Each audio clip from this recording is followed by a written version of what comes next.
At the start of 2022, reduced operating hours were still in effect at all San Jose libraries. In March, the San Jose Public Library Foundation called on its supporters, urging the city to restore the library's hours to pre-pandemic levels. The Foundation is in its 35th year now of supporting the San Jose Public Libraries. We are so proud to be able to advocate, to provide fundraising, and to raise awareness of all the amazing programs that the San Jose Public Library offers. It is for that reason that we are here today, as the library needs restoration of hours. We are here to ask for the San Jose Mayor and the City Council to restore the library hours so that we can be in a position to serve everybody, because everybody needs help as we recover from this pandemic.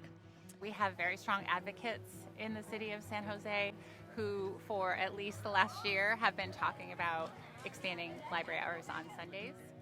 Our community was heard. Hours were greatly restored in June, and in October, they were expanded. For the first time in library history, 16 branch libraries opened on Sundays. This unprecedented expansion would not have been made possible without the advocacy work from San Jose Public Library Foundation and our passionate supporters. To learn how you can get involved, visit sjplf.org/b-and-advocate.